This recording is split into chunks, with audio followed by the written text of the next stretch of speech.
લોકોના જીવનને સરળ અને સુગમ બનાવવા માટે સુરતમાં ધ્યાન શિબિર કાર્યક્રમનું આયોજન કરવામાં આવ્યું હતું। સુરતના ડુમસ રોડ સ્થિત અમાયા રેસ્ટોરન્ટમાં અવેકર દ પેન્શન વિધમ નામનો કાર્યક્રમ યોજાયો હતો। આયોજનમાં સુરતના પ્રખ્યાત સીએ મયુર મહેતા દ્વારા કરાયું હોય। આ કાર્યક્રમમાં માત્ર સુરત નહીં પરંતુ ભારતના 50 રાજ્યના લોકોએ ભાગ લીધો। કાર્યક્રમને સફળ બનાવ્યો હોય। દેવ ગઢવી દ્વારા અવેરકાર ધ પ્રેઝનેબલ વિધાનના કાર્યક્રમમાં હાજર લોકોને ધ્યાન મેડિટેશન બાબતે અવગત પણ અમે દુબઈમાં કરી રહ્યા છીએ અને ઇવેન્ચ્યુઅલી પછી ઇન્ડોનેશિયા બાલીમાં પ્લાન છે કે લોકોને ખાલી ભારત નહીં ઇન્ટરનેશનલ લેવલ પર જઈને પણ લોકોને મદદ કરી શકીએ ને બધાની જે ટ્રોમાસથી હીલિંગ થાય તો એ જ અમારો મકસદ છે કે હું એક ટ્રક ડ્રાઈવરનો છોકરો છું। ઝોપડપટ્ટીમાં મોટો થયો 20 વર્ષથી હું ત્યાં જ હતો ને બધું જોયું મેં। પૈસા નથી, માઇન્ડસેટ, ચેલેન્જીસ, જોબના। आज જ્યારે $multi-million બિઝનેસ રન કરવાની મને ઓપોર્ચ્યુનિટી મળી છે। My business has grown to multiple millions.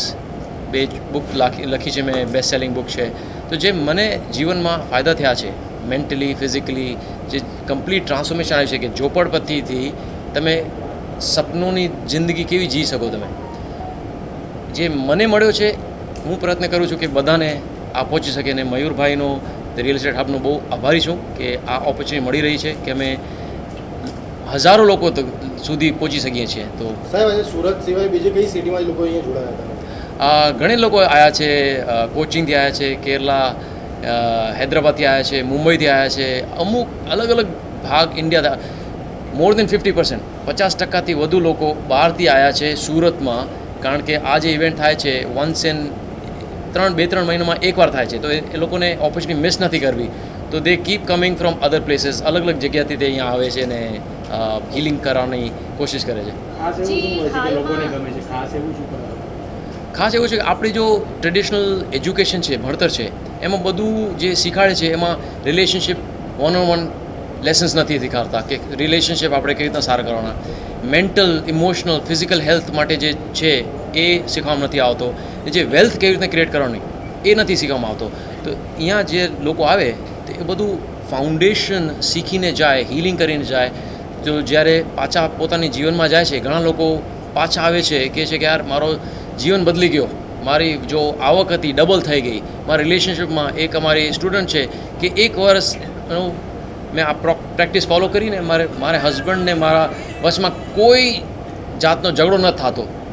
પહેલાં બહુ નોકઝોક થતી, તો રિલેશનશિપ ઇમ્પ્રૂવ થયા।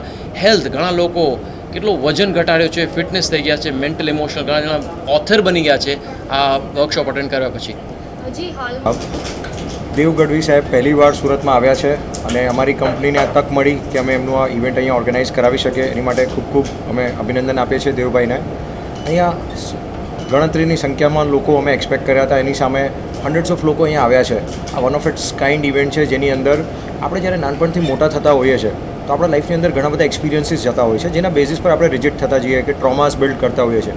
એ ટ્રોમાસને કઈ રીતે હીલ કરવું અને એ ચક્રાસને હીલ કરવું, ભલે આપણા રિલેશનશિપથી રિલેટેડ હોઈ શકે, પૈસાથી રિલેટેડ હોઈ શકે। ઘણીવાર આપણે એવું માનતા હોઈએ છીએ કે બહુ બધા પૈસાનું શું કરવું છે, કે બહુ પૈસા આવે એટલે માણસની જોડે રિજિડિટી આવે, કે એરોગન્સ આવે, કે ઈગો આવે, કે લક્ષ્મીજીના ઘણા બધા રૂપો છે। પણ એ બધું આવ્યા પછી પણ માણસે કઈ રીતે હમ્બલ રહેવું, એની પછી લાઈફની અંદર તમારા રિલેશનશિપ તમારી ફેમિલી જોડે, વાઈફ જોડે, સ્પાઉસ જોડે, છોકરાઓ જોડે કઈ રીતે બિલ્ડ કરવા, એની ઉપર જે સરસ મજાનું એમને આપ્યું છે અને લોકો બધા ખૂબ અભિવાદિત થઈ ગયા છે। અને રમણીય માહોલ અહીંયા જમ્યો છે, બધા નાચી રહ્યા છે, ઝૂમી રહ્યા છે, ગાઈ રહ્યા છે। અને નાનપણથી મોટા થઈએ તે આપણે જે ચાઇલ્ડિશનેસ ભૂલી જઈએ છીએ, આપણી અંદરનું નાનપણનું બાળક ભૂલી જઈએ છીએ, એ બધું ફરવું જીવંત થઈ રહ્યું છે, જોઈને મને ખૂબ આનંદ થઈ રહ્યો છે। અમારી કંપનીને આ તક મળી કે અમે દેવભાઈ જોડે કોલેબરેટ કરીને આ રીતનું સરસ મજાનું ઇવેન્ટ અહીંયા કરી શકીએ, એમાં અમને ખૂબ મજા આવી રહી છે। અને આવા ઇવેન્ટ્સ અમે નિરંતર સુરતમાં કરતા રહીશું। સુરત અમારી કર્મભૂમિ છે અને ખૂબ મજા આવી રહી છે અમને। જોઈએ તો આપણે માણસ જ્યારેથી નાનપણથી મોટા થઈએ છીએ તો ઘણા એવા અનુભવ થાય છે જેનાથી આપણે ઘણા હાર્ટના ચક્રાસ, બ્લોકેજીસ અને ઘણા ટ્રોમાસને વૂન્ડ્સ થાય છે। એની વજહથી આપણે જે રિલેશનશિપ છે, આપણે જે હેલ્થ છે, જે આવક છે, વેલ્થ છે, એમાં બહુ તકલીફો થાય છે। તો આજ જે સેશનની અમારી કોશિશ એ જ છે કે આપણે કેમ લોકોને જે ટ્રોમા, જે વૂન્ડ છે એ હીલ કરી શકીએ, મેન્ટલી, ઇમોશનલી, ફિઝિકલી, સ્પિરિચ્યુઅલી, તે ઇવેન્ચ્યુઅલી ફાઇનાન્શિયલી એન્ડ બધી રીતે ટ્રાન્સફોર્મ થઈ શકે। તો આ એક પ્રયત્ન હતો અને બહુ મજા આવી કે હન્ડ્રેડ્સ ઓફ પીપલ સેંકડો લોકો ત્યાં જોડાયા તે બહુ મજા આવી. મીરભાઈ, તમે વોન્ટ એડ સમથિંગ?